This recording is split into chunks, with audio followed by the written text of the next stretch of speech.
Hold up, before you get to watching this video, let me talk to you for a second. Hit that bell down below and subscribe to the Fitz Take Podcast YouTube channel so you'll know when every episode is dropping or if something has been posted on this page. Also, be sure to follow me and Elijah on our social media platforms. They will be linked down in the description. Now back to the episode. We're not talking about the Saints game at all because at this point, the season is all but over for the team, but there are a lot of things that are still happening in the city of New Orleans in terms of, the team and things like that. And a report came out the other day, which said that there have been considerations from other teams about cornerback Marshon Lattimore, who was out this week against the Carolina Panthers with a hamstring injury, something he's dealt with this season and in previous seasons as well.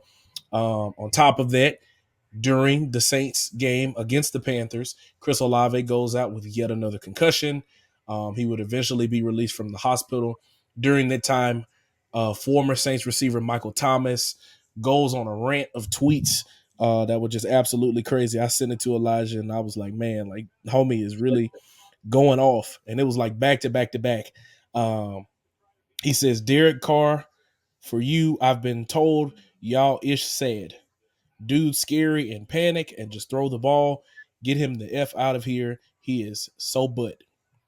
That year, his buddy went first team All Pro in 2022. He needed 180 targets just to get 100 passes. He is butt on my granny. Dude tried to lie and say I was jealous of them making Chris wide receiver one. Whole time, he can't even get him a decent ball. He needs his butt whooped. They fired all them coaches trying to cover up his flaws. He's still doing the same ish.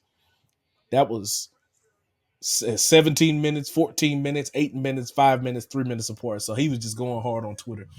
And then, on top of that, after Chris Olave was released, his brother got on Twitter and was saying that, bro's been released.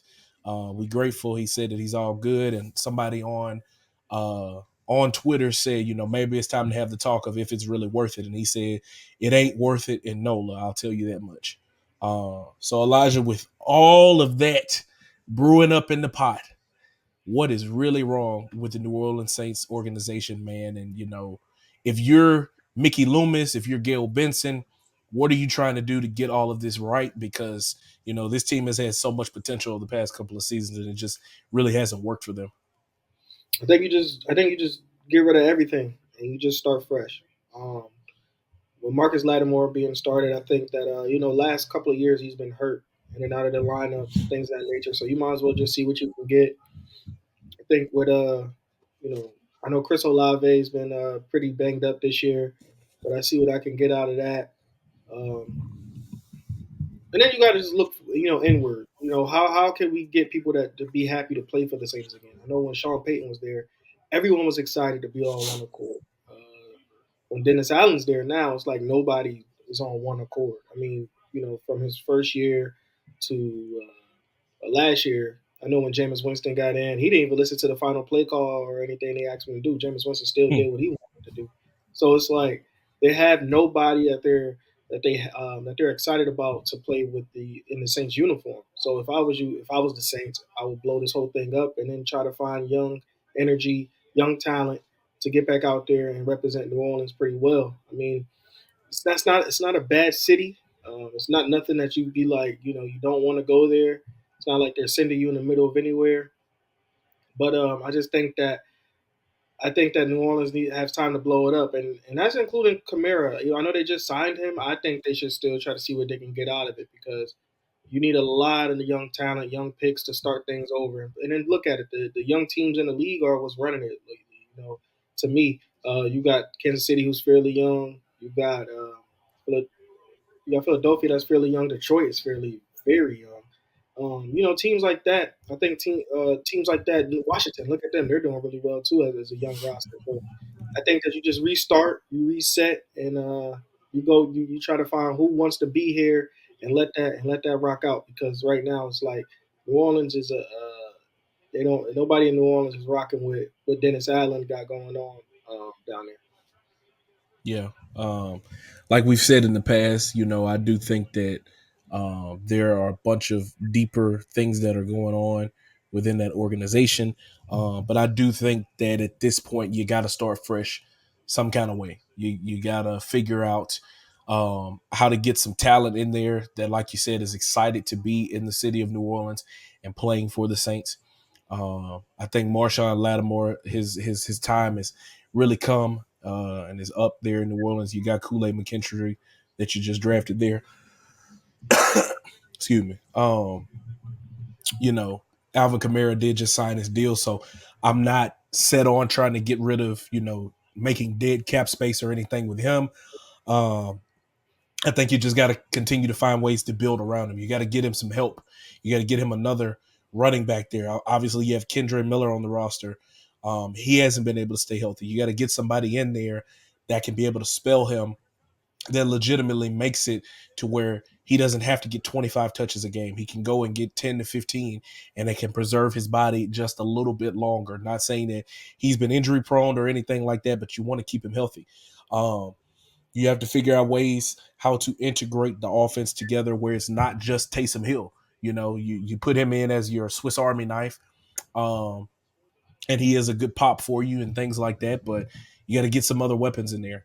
You got to protect Chris Olave and his head, man, because that hit in that game. Look, that was we're getting into the same conversations as what we're getting with Tua because of how often he is going out with these concussions. Like, we want these guys to be around for a very long time, not just on the field, but in life as well. And when it's getting to be at that degree, it can be extremely rough. With all that in mind, what team do you believe the Saints should trade Marshon Lattimore to? Well, I got a couple of guys. I think Kansas City's one of them. I think I really it's wild, but I think Los Angeles, the Rams, is one of them. Not I just think not just for your fandom, right? no, not just for my fandom, not just for my fandom. We got to get rid of Trey White, so let's do a fair try for one. But I think Cincinnati can be one of them because they need help on the back end. Marshawn Lattimore is one of. But I think Kansas City is going to make that violent push because Kansas City has been in the trade talks with everybody because they know that they want to go. And there's nothing wrong with it. They want to win three-peats. They're willing to do whatever they can. They have their quarterback locked down for years. So you might as well just want to add to that defensive unit, which has been shining for Kansas City. So adding Marshawn Lattimore would be something big with a pass rush featuring Chris Jones. So I think that is where the most push is going to come from. I think Baltimore can be one of it too. I think Baltimore can be something because they need help in the secondary. But again, I expect playoff contenders, like true playoff contenders, who we could really think that's going to be in the Super Bowl, is going to make that push. So I just see Baltimore, Kansas City being the top two that they would trade them to. So I'm interested to see what deal, who snakes who out of those two. But I think those are the top two contenders.